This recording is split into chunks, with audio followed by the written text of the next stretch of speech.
ನಮಸ್ಕಾರ ಸ್ನೇಹಿತರೆ, ಗೃಹಲಕ್ಷ್ಮಿ ಯೋಜನೆಯ 24ನೇ ಕಂತಿನ ಹಣ ಬಿಡುಗಡೆ ಆಗ್ತಾ ಇದೆ.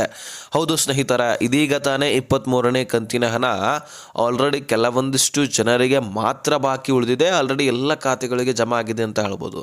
ಅಂದರೆ 1,22,00,000 ಫಲಾನುಭವಿಗಳಲ್ಲಿ 1 ಕೋಟಿಗಿಂತ ಹೆಚ್ಚಿನ ಗೃಹಲಕ್ಷ್ಮಿಯರ ಖಾತೆಗಳಿಗೆ ದುಡ್ಡು ಬಂದಿದೆ. ಒಂದು ಕೆಲಸ ಮಾಡೋಣ ಸ್ನೇಹಿತರೆ, ನಾನು ಪೋಲ್ ಕೂಡ ಮಾಡ್ತೇನೆ ಇವತ್ತು. ಸೊ ಪೋಲ್ನಲ್ಲಿ ನೀವು ನಿಮ್ಮ ಅಭಿಪ್ರಾಯವನ್ನು ತಿಳಿಸ್ಬೇಕು. ಜಮಾ ಆಗಿದ್ದರೆ ಜಮಾ ಆಗಿದೆ ಅಂತ ತಿಳಿಸಿ, ಜಮಾ ಆಗಿಲ್ಲ ಅಂದರೆ ಆಗಿಲ್ಲ ಅಂತ ತಿಳಿಸಿ. ಹಾಗೆ ನಿಮ್ಮ ಜಿಲ್ಲೆಯನ್ನು ಕಮೆಂಟ್ ಮಾಡೋದನ್ನು ಮರಿಬೇಡಿ. ಇನ್ನು ಸ್ನೇಹಿತರೆ, ಈ 23ನೇ ಕಂತಿನ ಹಣದಲ್ಲಿ ಯಾವ ಜಿಲ್ಲೆಗಳು ಬಾಕಿ ಉಳಿದಿದ್ದಾವೆ ಅದನ್ನು ಕೂಡ ನಾನು ತಿಳಿಸ್ತೀನಿ. ಇನ್ನು ಮುಖ್ಯವಾಗಿ 24ನೇ ಕಂತಿನ ಹಣ ಬಿಡುಗಡೆ ಆಗ್ತಾ ಇತ್ತು. ಈ 2,000 ಮತ್ತೆ ದುಡ್ಡು ಯಾವ ಜಿಲ್ಲೆಗಳಿಗೆ ಮೊದಲನೇ ಹಂತದಲ್ಲಿ ಬಿಡುಗಡೆ ಆಗ್ತಾ ಇದೆ ಅದನ್ನು ತಿಳ್ಕೊಳ್ಬೇಕು. ಸುಮಾರು 9 ಜಿಲ್ಲೆಗಳಿಗಾದರೂ ರಿಲೀಸ್ ಆಗ್ತಾ ಇದೆ. ಆ 9 ಜಿಲ್ಲೆಗಳಂತೂ ನೀವು ತಿಳ್ಕೊಳ್ಳೇಬೇಕು. ಯಾಕಂದರೆ ಆ 9 ಜಿಲ್ಲೆಗಳಲ್ಲಿ ನಿಮ್ಮ ಜಿಲ್ಲೆನೂ ಕೂಡ ಆಗಿದ್ರೆ ನಿಮ್ಮ ಖಾತೆಗಳಿಗೂ ಕೂಡ ದುಡ್ಡು ಜಮಾ ಆಗುವಂತಹ ಸಾಧ್ಯತೆ ಹೆಚ್ಚಾಗಿದೆ. ಸೊ ಹಾಗಾಗಿ ತೀರಾ ಇಂಪಾರ್ಟೆಂಟ್ ಮಾಹಿತಿ, ಪ್ರತಿಯೊಬ್ಬರು ಕೂಡ ಈ ಒಂದು ವಿಡಿಯೋನ ಮಿಸ್ ಮಾಡದೆ ನೋಡಿ. ಯಾಕಂದರೆ ಎಲ್ಲ ಮಹಿಳೆಯರಿಗೆ ದುಡ್ಡು ಬರೋದಿಲ್ಲ. ಈ ರೂಲ್ಸ್ಗಳನ್ನು ಫಾಲೋ ಮಾಡಿರ್ತಕ್ಕಂತಹ ಮಹಿಳೆಯರ ಖಾತೆಗಳಿಗೆ ದುಡ್ಡು ಮಾತ್ರ ಬರುತ್ತೆ. ಸ್ನೇಹಿತರೆ, ಒಂದು ಕಡೆ ಈ ಎಲಿಜಿಬಲ್ ಇಲ್ಲದಂತಹ ಫಲಾನುಭವಿಗಳಿಗೆ ನಾನು ಹೇಳ್ತಾ ಇಲ್ಲ ಅವ್ರಿಗೆ ದುಡ್ಡು ಬರೋದಿಲ್ಲ. ಎಲಿಜಿಬಲ್ ಇದ್ದರೂ ಸಹಿತ ದುಡ್ಡು ಬರೋದಿಲ್ಲ ನೋಡಿ. ಅಂತಹ ಗೃಹಲಕ್ಷ್ಮಿಯರು ಈ ರೂಲ್ಸ್ಗಳನ್ನು ಕೂಡ ಫಾಲೋ ಮಾಡಲೇಬೇಕು. ಆಗ ಮಾತ್ರ ನಿಮಗೆ ದುಡ್ಡು ಬರುವಂಥದ್ದು. ಹಾಗಾದರೆ ಬಹಳ ತೀರಾ ಇಂಪಾರ್ಟೆಂಟ್ ಮಾಹಿತಿ. ಜೊತೆಗೆ ಇನ್ನು 3 ಕಂತುಗಳು ಬರಬೇಕಾಗಿದೆ. ಆ 3 ಕಂತುಗಳು ಯಾವುವು ಎಲ್ಲವನ್ನು ಕೂಡ ನಾವು ನೋಡ್ತಾ ಹೋಗೋಣ. ಸೊ ಪ್ರತಿಯೊಬ್ಬರು ಗೃಹಲಕ್ಷ್ಮಿಯರು ಈ ಒಂದು ವಿಡಿಯೋನ ಕೊನೆವರೆಗೂ ವಾಚ್ ಮಾಡೋದರ ಜೊತೆಗೆ ಚಾನಲ್ಗೆ ಸಬ್ಸ್ಕ್ರೈಬ್ ಮಾಡಿಲ್ಲ ಅಂದರೆ ಬೇಗನೆ ಸಬ್ಸ್ಕ್ರೈಬ್ ಮಾಡಿಕೊಂಡು ನೋಟಿಫಿಕೇಷನ್ ಆಲ್ ಅಂತ ಸೆಟ್ ಮಾಡ್ಕೊಳ್ಳಿ. ಸ್ನೇಹಿತರೆ, ಈ ಗೃಹಲಕ್ಷ್ಮಿ ಯೋಜನೆಯಲ್ಲಿ ಒಟ್ಟಾರೆಯಾಗಿ 22 ಕಂತುಗಳು ಕ್ಲಿಯರ್ ಆಗಿದ್ದಾವೆ. ಇನ್ನೇನು 23ನೇ ಕಂತು ಕ್ಲಿಯರ್ ಆಯ್ತು ಅಂತ ಅನ್ಕೊಳ್ಬಹುದು. ಯಾಕಂದರೆ ಕೆಲವೊಂದಿಷ್ಟು ಜನ ಮಾತ್ರ ಬಾಕಿ ಉಳಿದಿದ್ದಾರೆ.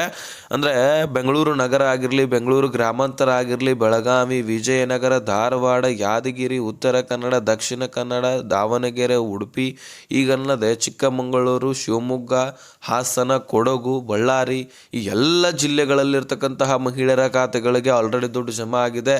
ಅಲ್ಲಲ್ಲಿ ಅಂತ ಹೇಳ್ಬಿಟ್ಟು ಕೆಲವೊಂದಿಷ್ಟು ಜನ ಬಾಕಿ ಉಳಿದಿದ್ದಾರೆ ಅಷ್ಟೇ. ಎಲ್ಲ ಜಿಲ್ಲೆಗಳಲ್ಲಿ ದುಡ್ಡು ಹೋಗಿದೆ. ಎಲ್ಲ ಜಿಲ್ಲೆಗಳಲ್ಲಿ ಕೂಡ ಕೆಲವೊಂದಿಷ್ಟು ಜನ ಮಾತ್ರ ಬಾಕಿ ಉಳಿದಿರ್ತಾರೆ. ಅವರ ಖಾತೆಗಳಿಗೆ ಈಗ ದುಡ್ಡು ಹೋಗಿ ಕ್ಲಿಯರ್ ಆಗ್ತಾ ಇದೆ. ಇನ್ನು ಇವತ್ತು ಅಥವಾ ನಾಳೆ ಫೈನಲ್ ಡೇ ಅಂತ ಹೇಳ್ಬೋದು. ಇವತ್ತು ಅಥವಾ ನಾಳೆ 2 ದಿನಗಳಲ್ಲಿ ಈ ಗೃಹಲಕ್ಷ್ಮಿ ಉಳಿದಂತಹ ಫಲಾನುಭವಿಗಳ ಖಾತೆಗಳಿಗೆ 23ನೇ ಕಂತಿನ ಹಣ ಜಮಾ ಆಗಿ ಟೋಟಲಿ 23ನೇ ಕಂತಿನ ಹಣ ಫೈಲ್ ಕ್ಲೋಸ್ ಆಗಿ ಮಹಿಳಾ ಮತ್ತು ಮಕ್ಕಳ ಕಲ್ಯಾಣ ಇಲಾಖೆಯಿಂದ ಹಣಕಾಸು ಇಲಾಖೆಗೆ ಫೈಲ್ ಹೋಗುತ್ತೆ. ಇಂತಿಷ್ಟು ಜನ ಇದ್ದರು, ಇಂತಿಷ್ಟು ಜನರಿಗೆ ಇಷ್ಟು ಖರ್ಚು ವೆಚ್ಚ ಆಗಿದೆ, ಈ ಕಂತಿನ ಹಣವನ್ನು ಕ್ಲಿಯರ್ ಮಾಡಿದ್ದೀವಿ ಅಂತ ಫೈಲಲ್ಲಿ ಹಾಕಿ ಕೊಟ್ಟಿರ್ತಾರೆ. ಸೊ ಇಷ್ಟು ಮಾಡಲಿಕ್ಕೆ ಈಗ ಸರ್ಕಾರ ಮುಂದಾಗಿದೆ. ಇದಾದ ಮೇಲೆ ಆಲ್ರೆಡಿ ಹಣಕಾಸು ಇಲಾಖೆಯಿಂದ 23ನೇ ಕಂತಿನ ಹಣ ಕೊಡಬೇಕಾಗಿತ್ತಲ್ವ. ಆ ಸಂದರ್ಭದಲ್ಲಿನೇ 5,000 ಕೋಟಿಯಷ್ಟು ಫಂಡ್ ರಿಲೀಸ್ ಆಗಿತ್ತು. ಹಾಗಾಗಿ 2,500 ಕೋಟಿ ಫಂಡ್ ಏನಿದೆ 23ನೇ ಕಂತಿಗಾಗಿ ಬಳಸಿಕೊಳ್ಳಲಾಗಿದೆ. ಇನ್ನು 24ನೇ ಕಂತಿಗಾಗಿ ಮತ್ತೆ 2,500 ಕೋಟಿ ಫಂಡನ್ನು ರಿಲೀಸ್ ಮಾಡಿಕೊಳ್ಳಲಾಗ್ತಾ ಇದೆ. ಹಾಗಾಗಿ ಇನ್ನು 2,500 ಕೋಟಿ ಫಂಡನ್ನು ರಿಲೀಸ್ ಮಾಡಿಕೊಂಡು ಆ 2,500 ಕೋಟಿ 24ನೇ ಕಂತಿನ ಹಣ ನಿಮ್ಮೆಲ್ಲರ ಖಾತೆಗಳಿಗೆ ಜಮಾ ಮಾಡಲಿಕ್ಕೆ ಸರ್ಕಾರ ಮುಂದಾಗಿದೆ. ಹೌದು ಸ್ನೇಹಿತರೆ, ಯಾವ ಜಿಲ್ಲೆಗಳಿಗೆ ದುಡ್ಡು ರಿಲೀಸ್ ಆಗುತ್ತೆ ಮೊದಲನೇ ಹಂತದಲ್ಲಿ ಎನ್ನುವಂಥದ್ದನ್ನು ನೋಡೋಣ. ಸೊ ಈಗ ಯಾವ ಕಂತುಗಳು ಪೆಂಡಿಂಗ್ ಉಳಿದಿದ್ದಾವೆ ಅದನ್ನು ಮುಖ್ಯವಾಗಿ ನೋಡೋಣ.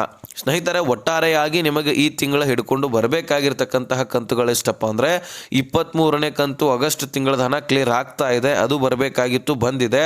24ನೇ ಕಂತಿನ ಹಣ ಸೆಪ್ಟೆಂಬರ್ ತಿಂಗಳ ಹಣ ಈಗ ರಿಲೀಸ್ ಆಗ್ತಾ ಇದೆ.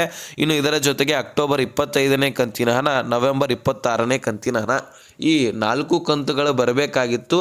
ಅದರ ಪೈಕಿ ಈಗ ಸದ್ಯಕ್ಕೆ 23ನೇ ಕಂತಿನ ಹಣ ಕ್ಲಿಯರ್ ಆಗಿದೆ. ಇನ್ನು ಉಳಿದಂಥದ್ದು 3 ತಿಂಗಳ ಹಣ, 3 ಕಂತುಗಳು ಪೆಂಡಿಂಗ್ ಉಳಿದಿದ್ದಾವೆ. ಒಂದು ವೇಳೆ ಈ 24ನೇ ಕಂತಿನ ಹಣ ಈ ತಿಂಗಳಲ್ಲಿ ಕ್ಲಿಯರ್ ಆಯ್ತಂತ ಅನ್ಕೊಳ್ಳಿ, ಕ್ಲಿಯರ್ ಆಗತ್ತೆ ಸರ್ಕಾರ ಕೊಟ್ಟಿರ್ತಕ್ಕಂಥ ಇನ್ಫಾರ್ಮೇಷನ್ ಪ್ರಕಾರ. ಇನ್ನು ಉಳಿದಂತಹ ಈ ಅರ್ಧ ತಿಂಗಳಲ್ಲಿ, ಡಿಸೆಂಬರ್ನ ಅರ್ಧ ತಿಂಗಳಲ್ಲಿ 24ನೇ ಕಂತಿನ ಹಣ ಕೂಡ ಕ್ಲಿಯರ್ ಆಗಬೇಕು, ಆಗತ್ತೆ ಕೂಡ ಸರ್ಕಾರ ಹೇಳಿದೆ. ಅಂದರೆ ಮಾಡ್ತಾರಂತ ಅಂದ್ಕೊಂಡಿದ್ದೀವಿ, ನೋಡೋಣ ಕಾಯ್ದು. ಒಟ್ಟಾರೆಯಾಗಿ ರಿಲೀಸ್ ಮಾಡ್ತಾ ಇದೆ. ಈಗ ಡಿಸೆಂಬರ್ ತಿಂಗಳಲ್ಲಿ 24ನೇ ಕಂತಿನ ಹಣ ಕೂಡ ಕ್ಲಿಯರ್ ಆಯ್ತಪ್ಪ ಅಂದರೆ ಇನ್ನು ಡಿಸೆಂಬರ್ ತಿಂಗಳದು ಕೂಡ ಬರಬೇಕಲ್ವ ಜನವರಿನಲ್ಲಿ. ಹಾಗಾಗಿ 25, 26 ಹಾಗೆ 27ನೇ ಕಂತಿನ ಹಣ ಕೂಡ ಬರಬೇಕು. ಅಕ್ಟೋಬರ್, ನವೆಂಬರ್ ಮತ್ತು ಡಿಸೆಂಬರ್ ತಿಂಗಳ ಹಣ ಜನವರಿನಲ್ಲಿ ಬರಬೇಕಾಗಿರುವಂಥದ್ದು. 3 ತಿಂಗಳ ಹಣ ಪೆಂಡಿಂಗ್ ಉಳಿಯುತ್ತೆ. ಸೊ ಅದನ್ನು ನೋಡೋಣ ಯಾವಾಗ ಬಿಡುಗಡೆ ಮಾಡ್ತಾರೆ. ಸದ್ಯಕ್ಕೆ ಮಾತ್ರ 24ನೇ ಕಂತಿನ ಹಣ ಬಿಡುಗಡೆ ಮಾಡ್ತಾ ಇದ್ದು ಮೊದಲನೇ ಹಂತದಲ್ಲಿ ಬೆಂಗಳೂರು ನಗರ ಮತ್ತು ಬೆಂಗಳೂರು ಗ್ರಾಮಾಂತರಕ್ಕೆ ಬರಲಿದೆ. ಯಾಕಂದರೆ ಅಲ್ಲಿರ್ತಕ್ಕಂತಹ ಸುತ್ತಮುತ್ತ 35 ತಾಲೂಕು ಗ್ರಾಮ ಪಂಚಾಯಿತಿಗಳಿಗೆ ದುಡ್ಡು ಹೋಗಿರುತ್ತೆ. ಹಾಗಾಗಿ ಅಲ್ಲೇ ಮೊದಲು ಟ್ರಯಲ್ ನಡೆಸ್ತಾರೆ, ಅಲ್ಲೇ ಮೊದಲು ದುಡ್ಡನ್ನು ರಿಲೀಸ್ ಮಾಡ್ತಾರೆ ಸ್ಪೀಡಾಗಿ. ಹಾಗಾಗಿ ಬೆಂಗಳೂರು ನಗರ, ಬೆಂಗಳೂರು ಗ್ರಾಮಾಂತರ, ಅದೇ ರೀತಿಯಾಗಿ ವಿಜಯನಗರ, ಧಾರವಾಡ, ಯಾದಗಿರಿ, ಉತ್ತರ ಕನ್ನಡ, ದಕ್ಷಿಣ ಕನ್ನಡ, ಬೆಳಗಾವಿ ಈ ಕೆಲವೊಂದಿಷ್ಟು ಜಿಲ್ಲೆಗಳಲ್ಲಿರ್ತಕ್ಕಂತಹ ಗೃಹಲಕ್ಷ್ಮಿಯರ ಖಾತೆಗಳಿಗೆ ದುಡ್ಡನ್ನು ಕೊಡಲಾಗ್ತದೆ ಮೊದಲನೇ ಹಂತದಲ್ಲಿ. ನಾನು ಹೇಳ್ತಕ್ಕಂತಹ ಜಿಲ್ಲೆಗಳಲ್ಲಿ ನಿಮ್ಮ ಜಿಲ್ಲೆನೂ ಕೂಡ ಆಗಿದ್ರೆ ಮೊದಲು ನಿಮ್ಮ ಜಿಲ್ಲೆಗಳಲ್ಲಿನೇ ಟ್ರಯಲ್ ನಡೆಸ್ತಾರೆ. ಅಲ್ಲೇ ಎಲ್ಲ ಫಲಾನುಭವಿಗಳಿಗೆ ಜಮಾ ಮಾಡಿ ಯಾವುದೇ ರೀತಿ ತಾಂತ್ರಿಕ ದೋಷಗಳು ಕಂಡು ಬರಲಿಲ್ಲ ಅಂದರೆ ಇನ್ನು ಉಳಿದಂತಹ ಜಿಲ್ಲೆಗಳಲ್ಲಿರ್ತಕ್ಕಂತಹ ಗೃಹಲಕ್ಷ್ಮಿಯರ ಖಾತೆಗಳಿಗೆ ಸ್ಪೀಡಾಗಿ ದುಡ್ಡು ಜಮಾ ಮಾಡ್ತಾರೆ. ಈ ರೀತಿ ಪ್ರೊಸೆಸರ್ ಇರುತ್ತೆ. ದಿಢೀರನೆ ದುಡ್ಡು ರಿಲೀಸ್ ಆಗಿ ಹಣಕಾಸು ಇಲಾಖೆಯಿಂದ ಡೈರೆಕ್ಟಾಗಿ ನಿಮ್ಮ ಅಕೌಂಟಿಗೆ ಬರೋದಿಲ್ಲ. ಅದರದೇ ಆದಂತಹ ಪ್ರೊಸೆಸರ್ ಇರುತ್ತೆ. ಅದೆಲ್ಲವೂ ಕೂಡ ಪ್ರತಿಯೊಂದು ಕಂತಿನಲ್ಲಿ ನಡೆಯುತ್ತೆ, ಪ್ರತಿಯೊಂದು ತಿಂಗಳಲ್ಲಿ ನಡೆಯುತ್ತೆ. ಇದು ನಿಮ್ಮ ಗಮನದಲ್ಲಿ ಇರಬೇಕಾಗಿರ್ತಕ್ಕಂತಹ ವಿಷಯ. ಇನ್ನು ಸ್ನೇಹಿತರೆ, ಎಲಿಜಿಬಲ್ ಇದ್ರೂ ಸಹಿತ ದುಡ್ಡು ಜಮಾ ಆಗದೇ ಇರೋಕೆ ರೂಲ್ಸ್ಗಳು ಇದ್ದಾವೆ. ಅದಕ್ಕೆ ಕಾರಣಗಳೇನು, ಅದನ್ನು ನಾವು ಸರಿಪಡಿಸ್ಕೊಳ್ಳೋದು ಹೇಗೆ, ನಾವು ಫಾಲೋ ಮಾಡೋದು ಹೇಗೆ ಅಂತ ನೀವು ಕೇಳೋದಾದರೆ ಬಹಳಷ್ಟು ಜನರು ಏನು ಮಾಡ್ತಾ ಇದ್ದೀರಿ, ವಲಸೆ ಹೋಗಿರ್ತೀರಿ ಬೇರೆ ಕಡೆ ದುಡಿಮೆ ಮಾಡಲಿಕ್ಕೆ, ಅಥವಾ ಇನ್ನಿತರ ಕಾರಣಗಳಿಂದ ನೀವು ರೇಷನ್ನೇ ತೆಗೆದುಕೊಳ್ಳೋದಿಲ್ಲ.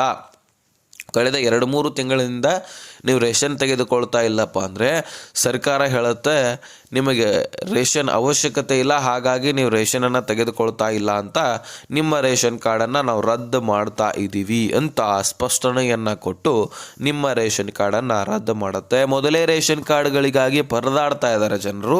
ಅಪ್ಲೈ ಮಾಡಲಿಕ್ಕೂ ಕೂಡ ಅವಕಾಶವನ್ನು ಸರ್ಕಾರ ಕೊಡ್ತಾ ಇಲ್ಲ. ಒಂದು, ಈ ಅಪ್ಲೈ ಮಾಡಲಿಕ್ಕೆ ಕಾಂಗ್ರೆಸ್ ಪಕ್ಷ ಹೋಗಬೇಕು ಅಥವಾ ಗ್ಯಾರಂಟಿ ಯೋಜನೆಗಳು ನಿಲ್ಲಬೇಕು. ಎರಡರಲ್ಲಿ ಒಂದಾಗೋದ್ರವರೆಗೂ ಕೂಡ ಈ ಅಪ್ಲೈ ಮಾಡಲಿಕ್ಕೆ ರೇಷನ್ಸ್ ಕಾರ್ಡ್ಗಳಿಗೆ ಅವಕಾಶ ಕೊಡೋದಿಲ್ಲ. ಯಾಕಂದರೆ ಗ್ಯಾರಂಟಿ ಯೋಜನೆಗಳಲ್ಲಿ ಮತ್ತಷ್ಟು ಸರ್ಕಾರಕ್ಕೆ ವೆಚ್ಚ ಆಗತ್ತೆ, ಹಾಗಾಗಿ ಅವಕಾಶ ಕೊಡ್ತಾ ಇಲ್ಲ ಇಲ್ಲಿ. ಇನ್ನು ಸ್ನೇಹಿತರ, ಈ ರೇಷನನ್ನು ಸರಿಯಾಗಿ ನೀವು ತೆಗೆದುಕೊಳ್ತಾ ಇದ್ದರೆ ಮಾತ್ರ ನಿಮಗೆ ದುಡ್ಡು ಬರುತ್ತೆ. ಇನ್ನು ನಿಮ್ಮ ಬ್ಯಾಂಕ್ ಅಕೌಂಟ್ಗಳು ಚಾಲ್ತಿಯಲ್ಲಿ ಇರಲಿಲ್ಲಪ್ಪ ಅಂದರೆ ಆ ಬ್ಯಾಂಕ್ ಅಕೌಂಟನ್ನು KYC ಮಾಡಿಸ್ಕೊಂಡು ದುಡ್ಡನ್ನು ಹಾಕೋದು ತೆಗೆದು ಮಾಡ್ತಾ ಇದ್ದರೆ ಮಾತ್ರ ದುಡ್ಡು ಬರುತ್ತೆ. ಈ ರೂಲ್ಸ್ ಕೂಡ ಫಾಲೋ ಮಾಡಬೇಕು. ಸರ್ಕಾರ ಹೇಳುತ್ತೆ ನಿಮ್ಮ ಅಕೌಂಟು ಚಾಲ್ತಿಯಲ್ಲಿರಬೇಕು, ಆಗ ಮಾತ್ರ ನಾವು ದುಡ್ಡು ಹಾಕ್ಲಿಕ್ಕೆ ಸಾಧ್ಯ, ಇಲ್ಲವಂದರೆ ಹಾಕ್ಲಿಕ್ಕೆ ಆಗೋದಿಲ್ಲ ಅಂತ ಸ್ಪಷ್ಟನೆ ಕೊಟ್ಟಿದೆ. ನಿಮ್ಮ ಅಕೌಂಟ್ ಚಾಲ್ತಿಯಲ್ಲಿ ಇದೆಯಾ ಇಲ್ವಾ ಅಂತ ಮುಖ್ಯವಾಗಿ ಹಳ್ಳಿಯಲ್ಲಿರ್ತಕ್ಕಂತಹ ಗೃಹಲಕ್ಷ್ಮಿಯರು ನೋಡ್ಕೊಳ್ಳಿ. ಬ್ಯಾಂಕಿನಲ್ಲಿ ಜರ ವಹಿವಾಟು ಮಾಡ್ತಾ ಇರಿ ಯಾವತ್ತೂ ಕೂಡ, ಆಗ ಮಾತ್ರ ನಿಮ್ಮ ಅಕೌಂಟ್ ಚಾಲ್ತಿಯಲ್ಲಿರುವಂಥದ್ದು. ಇದರ ಜೊತೆಗೇ ಸ್ನೇಹಿತರೆ, ಬಹಳಷ್ಟು ಜನ ಕಾಳಸಂತೆಗಳಲ್ಲಿ ಅಕ್ಕಿಯನ್ನು ಮಾರಾಟ ಮಾಡ್ಕೊಳ್ತಾ ಇದ್ದೀರಿ. ಸರ್ಕಾರ ಕೊಡ್ತಕ್ಕಂತಹ ಅಕ್ಕಿಯನ್ನು ನೀವು ಬಳಸ್ಕೊಳ್ತಾ ಇಲ್ಲ, ಅದನ್ನು ಯೂಸ್ ಮಾಡ್ಕೊಳ್ತಾ ಇಲ್ಲ, ಅದನ್ನು ನೀವೇನು ಮಾಡ್ತಾಯಿದ್ರಿ, ದುರುಪಯೋಗ ಮಾಡ್ಕೊಳ್ತಾ ಇದ್ರಿ, ಮಾರಾಟ ಮಾಡ್ತಾಯಿದ್ರಿ. ಹಾಗಾಗಿ ಹೆಚ್ಚಿನ ಅಕ್ಕಿ ಎಲ್ಲಿ ಯಾವ ತಾಲೂಕಿನಲ್ಲಿ ಮಾರಾಟ ಮಾಡ್ತಾ ಇರ್ತಾರೆ ಆ ಒಂದು ತಾಲೂಕಿನಲ್ಲಿ ಗಮನ ಹರಿಸಿ ಅಲ್ಲಿರ್ತಕ್ಕಂಥ ಹೆಚ್ಚುವರಿ ರೇಷನ್ಸ್ ಕಾರ್ಡ್ಗಳನ್ನು ರದ್ದು ಮಾಡಲಿಕ್ಕೆ ಆಹಾರ ಇಲಾಖೆ ಮುಂದಾಗತ್ತೆ. ಇದು ಕೂಡ ನಿಮ್ಮ ಗಮನದಲ್ಲಿರಲಿ. ಅಕ್ಕಿಯನ್ನು ಮಾರಾಟ ಮಾಡ್ಕೊಳ್ಬೇಡಿ, ಅದನ್ನು ಬಳಕೆ ಮಾಡ್ಕೊಳ್ಳಿ, ಯೂಸ್ ಮಾಡ್ಕೊಳ್ಳಿ. ಸರ್ಕಾರ ನಿಮಗೋಸ್ಕರ ಕೊಡ್ತಾ ಇದೆ, ಬಡತನ ಇದೆ ಅಂತ ಕೊಡ್ತಾ ಇದೆ, ಅದನ್ನು ದುರುಪಯೋಗ ಮಾಡ್ಕೊಳ್ಬೇಡಿ, ಉಪಯೋಗ ಮಾಡ್ಕೊಳ್ಳಿ. ಓಕೆನಾ? ಈ ಇನ್ಫಾರ್ಮೇಷನ್ ನಾನು ನಿಮಗೆ ತಿಳಿಸ್ಬೇಕಾಗಿತ್ತು, ತಿಳಿಸಿದ್ದೀನಿ. ಅರ್ಥ ಆಗಿದ್ರೆ ನೆಕ್ಸ್ಟ್ ಮಾಹಿತಿಯಲ್ಲಿ ಸಿಗೋಣ. ಅಲ್ಲಿ ತನಕ ಬಾಯ್ ಬಿಡಿ ಫ್ರೆಂಡ್ಸ್.